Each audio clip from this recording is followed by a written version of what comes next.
Good afternoon class. हमने पिछली कक्षा में पढ़ लिया है। हमने पिछली कक्षा में पढ़ा है जो आज हमारा टॉपिक है शिक्षण सूत्र। जो हमने शिक्षण सूत्र का अर्थ पढ़ लिया है, इसके हमने 5 पॉइंट भी कर लिए हैं। क्या क्या कर लिए हैं? ज्ञात से अज्ञात की ओर, सरल से कठिन की ओर, स्थूल से सूक्ष्म की ओर, अनिश्चित से निश्चित की ओर, विशेष से सामान्य की ओर। यहाँ तक हमने पिछली कक्षा में पढ़ लिया है। अब जो उसका नेक्स्ट पॉइंट है, उसका नेक्स्ट पॉइंट 6 जो नंबर है उसका, जैसे मूर्त से अमूर्त की ओर। यहाँ पे घर के परिवेश में रहकर बालक मूर्त वस्तु को देखकर ही अपने मस्तिष्क में उस वस्तु व उसके प्रयुक्त सार्थक ध्वनि समूह का संपर्क बनाता है और अपने भाषाई ज्ञान में भी वृद्धि करता है। यानी वो घर में रहता है तो वो कुछ ऐसी मूर्त वस्तु को देखकर अपने मस्तिष्क में वो चित्र बना लेता है। उदाहरण के लिए माँ अपने बच्चे को गाय, पशु दिखाकर उसे बताती है कि यह एक गाय है और इसके 2 सींग होते हैं, इसके 4 थन होते हैं, यह दूध देती है।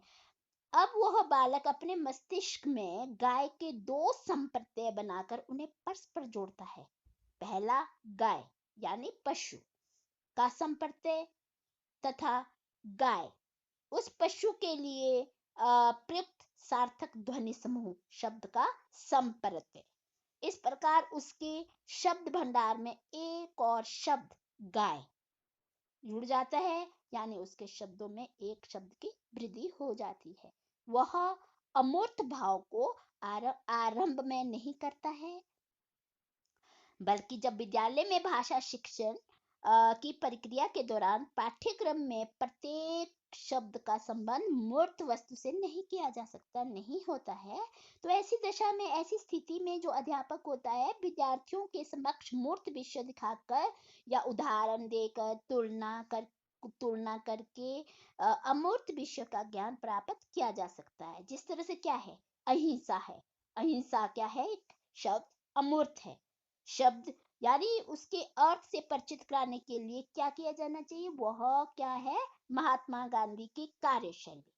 तो वो क्या बन गया? मूर्त शब्द का उल्लेख इस तरह से कर सकता है। अब आता है विश्लेषण से संश्लेषण की ओर। भाषा शिक्षण के लिए निर्धारित पाठ्यक्रम के सभी पाठों की अपनी एक अलग विशेषता होती है। सबकी अपनी अपनी पाठ्यक्रम में अपनी एक विशेषता अपनी होती है।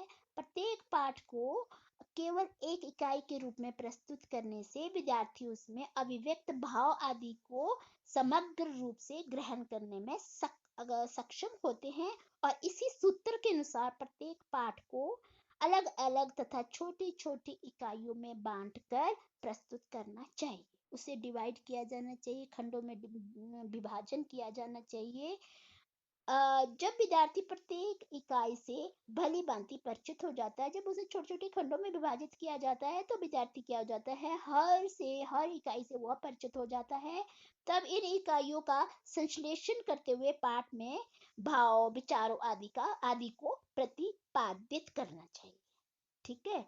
तो उसके बाद जिस तरह से व्याकरण शिक्षण में भी इस सूत्र का प्रयोग किया जा सकता है। कैसे? जिस तरह से मैं एक उदाहरण के द्वारा आपको समझा रही हूँ कि हिंदी भाषा में संधि के कितने भेद होते हैं? 3 भेद होते हैं। आपको पता ही होगा कौन कौन से भेद है वो? स्वर संधि, व्यंजन संधि और विसर्ग संधि। तो क्या किया जाना चाहिए? स्वर संधि के अंतर्गत अध्यापक विद्यार्थियों को मूल स्वर व संयुक्त स्वर तथा ह्रस्व स्वर व दीर्घ स्वर आदि से परिचित करवाए तथा उसके बाद स्वर संधि के 5 नियमों को भी स्पष्ट करे। तो इस तरह से क्या होता है? तब निश्चित रूप से विद्यार्थी संधि के नियमों को भली भांति सीख जाता है। तो इस तरह से क्या किया जाना चाहिए? विश्लेषण से संश्लेषण की ओर बढ़ना चाहिए। अब नेक्स्ट पॉइंट है पूर्ण से अंश की ओर। यह जो सूत्र है विश्लेषण से संश्लेषण की ओर, जो अभी हमने पढ़ा, ये सेम है। ये सेम सूत्र समीपवर्ती है। बालक किसी भी वस्तु को जब पहली बार देखता है तब उसके पूर्ण रूप पर ही उसका ध्यान आकर्षित हो जाता है। जिस तरह से मैंने आपको पहले भी बताया है कि यदि बालक पहली बार गाय को देख रहा है तो गाय क्या है, पशु देखता है, तब उसके दिमाग में, उसके मस्तिष्क में गाय के पूरे शरीर का बिंब ही प्रस्तुत हो जाता है, बिंब बन जाता है, न कि उस गाय के अलग अलग पार्ट या अलग अलग अंगों का। भाषा शिक्षण के यह सूत्र भी इसी मनोवृत्ति पर आधारित होता है। इस सूत्र के अनुसार अध्यापक का यही प्रयास होता रहता है कि विद्यार्थियों का ध्यान पहले पाठ्य विषयों की पूर्णता की ओर आकर्षित किया जाए, उसके बाद उसका ध्यान पाठ्य विषयों के अंगों व खंडों की ओर उसे आगे बढ़ाया जाए। तभी क्या होगा, विद्यार्थी पाठ्य विषयों के प्रत्येक अंग खंडों से परिचित हो जाए, तब उसका ध्यान पूर्ण रूप से पाठ्य विषयों की पूर्णता की ओर आकर्षित किया जा सकता है।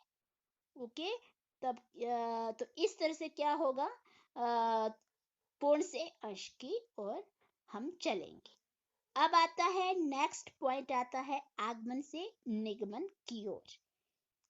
यहाँ पे क्या होता है कि भाषा शिक्षण में अनेक शिक्षण विधियां प्रचलित होती है, और इनमें से आगमन विधि और निगमन विधि आदि एक महत्वपूर्ण विधि है। आगमन विधि में शिक्षक अध्यापक सबसे पहले क्या करता है, उदाहरण देता है और उसके बाद वह नियम बताता है। ठीक है, यानी पहले वो उदाहरण देगा, फिर उसके बाद नियम बताएगा, यानी उदाहरण या दृष्टांत प्रस्तुत करता है, उसके बाद उसका सामान्यकरण करते हुए नियम या सिद्धांत प्रस्तुत करेगा, और बाद में उदाहरण दृष्टांतों आदि की सहायता से उसका नियम या सिद्धांत को प्रमाणित भी करता है। भाषा शिक्षण में आगमन विधि द्वारा पाठ्य विषयों को रोचक और प्रभावशाली बनाने के लिए ये प्रस्तुत किया जा सकता है।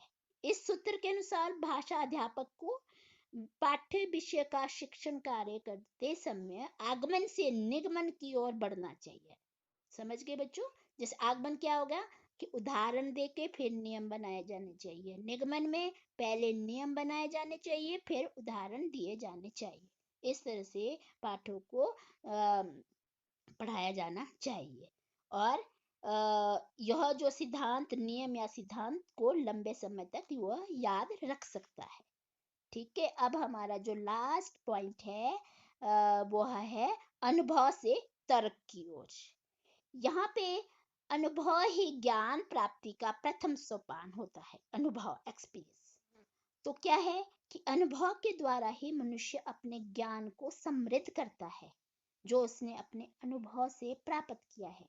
भाषा शिक्षण में भी शिक्षक को अनुभव से तर्क की ओर शिक्षण सूत्र का पालन किया जाना चाहिए, और इसी सूत्र के अनुसार अनुभव से प्राप्त ज्ञान बालक के मन में भय, संशय, संदेह, भ्रम आदि को निकाल देता है, और उसकी तर्क शक्ति भी, चिंतन शक्ति में भी क्या हो जाती है, वृद्धि हो जाती है।